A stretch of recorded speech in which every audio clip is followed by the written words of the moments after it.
दोस्तों अडेनियम के पौधों पर सितंबर से अक्टूबर नवंबर तक काफ़ी अच्छी फ्लावरिंग होती है। साथ ही साथ पौधे भी काफ़ी अच्छी ग्रोथ करते हैं।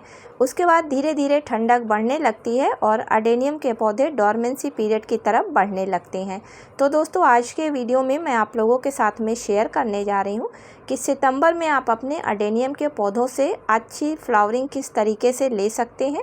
उसके लिए कौन से 5 ऐसे काम आपको करना है, साथ ही किन फर्टिलाइज़र का इस्तेमाल करना है और बरसात की वजह से ख़राब हो रहे अडेनियम के कॉर्डेक्स को बचाने का क्या है सरल उपाय। नमस्कार दोस्तों, आप सभी का अपने ही चैनल पर एक बार फिर से स्वागत है। तो चलिए दोस्तों वीडियो को स्टार्ट करते हैं। तो अडेनियम के पौधे एक permanent flowering low maintenance Hardy plant है और इन पर लगभग साल के 10 महीने बराबर फ्लावरिंग होती है।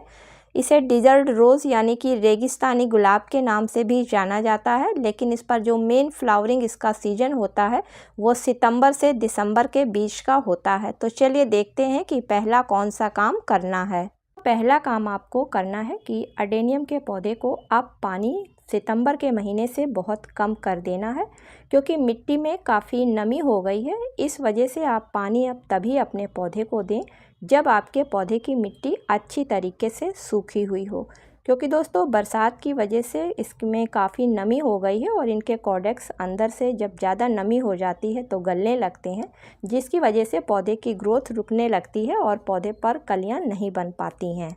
दोस्तों दूसरा काम आपको करना है कि आप पौधे में आपको किसी भी तरीके की कोई लाइट या हार्ड प्रूनिंग नहीं करनी है, क्योंकि ये टाइम पौधे पर कलियों को बनाने का है। और अगर ऐसे में आप पौधे पर प्रूनिंग कर देंगे तो दोस्तों जब आप पौधे को खाद देंगे तो आपके पौधे पर कलियां नहीं बन पाएंगी, क्योंकि इस टाइम सिर्फ कलियां बनती हैं और फूल खिलते हैं। इसके बाद पौधा नवंबर लास्ट तक डोरमेंसी पीरियड यानी कि रेस्ट पीरियड में चला जाता है। तीसरा काम जो कि सभी को अपने अडेनियम के पौधे पर करना काफ़ी ज़रूरी है इस टाइम पर, क्योंकि दोस्तों अभी बरसात के कारण पौधे को बरसाती पानी से नाइट्रोजन काफ़ी मिल रही थी, जिसकी वजह से पौधा ग्रोथ और पौधे पर पत्तियां नाइट्रोजन की वजह से काफ़ी आ गई हैं। तो इन पत्तियों को हटाना होगा, जिससे कि जब आप पौधे को फर्टिलाइज़र दें तो पौधा इन पत्तियों पर ना लगाकर कलियों और कॉर्डेक्स को मजबूत करने में लगाए। और अगर इस समय आप इन पत्तियों को नहीं हटाएंगे तो जब आप पौधे को कोई भी फर्टिलाइज़र देंगे तो आपके पौधे की ग्रोथ फिर से स्टार्ट हो जाएगी और पौधे पर कलियां और कॉर्डेक्स नहीं हो पाएगा मजबूत। दोस्तों चौथा काम आपको करना है कि पौधे पर जो भी बरसात की वजह से फूल सूख चुके हैं उनको सबको हटा देना है। अगर किसी भी तरीके की बरसात की वजह से पत्तियां गल गई हैं पौधे पर से या पीली पड़ गई हैं तो उन सभी को पौधों पर से हटा देना है। नहीं तो ये जब मिट्टी में गिरती हैं तो नमी की वजह से फंगस लग जाती है, जिसकी वजह से पौधे अक्सर ख़राब हो जाते हैं। इसके बाद धीरे धीरे आप गमले की मिट्टी की गुड़ाई कर दें।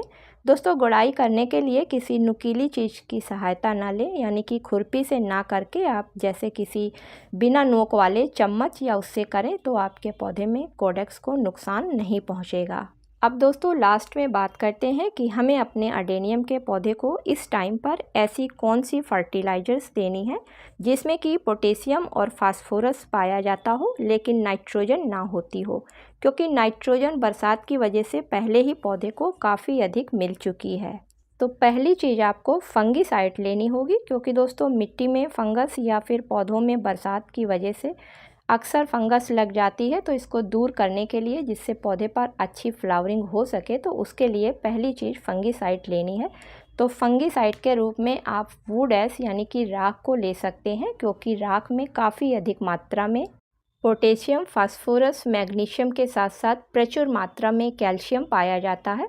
दोस्तों इसी के साथ में इसमें सल्फ़र भी पाया जाता है और सल्फ़र की वजह से पौधे में या फिर पौधे की मिट्टी में किसी भी तरीके की फंगस या फिर कीड़े मकोड़े नहीं लगते हैं। इसलिए दूसरी चीज़ आपको पोटास लेना है। तो दोस्तों एक छोटा चम्मच आप पोटास फर्टिलाइज़र को ले लें।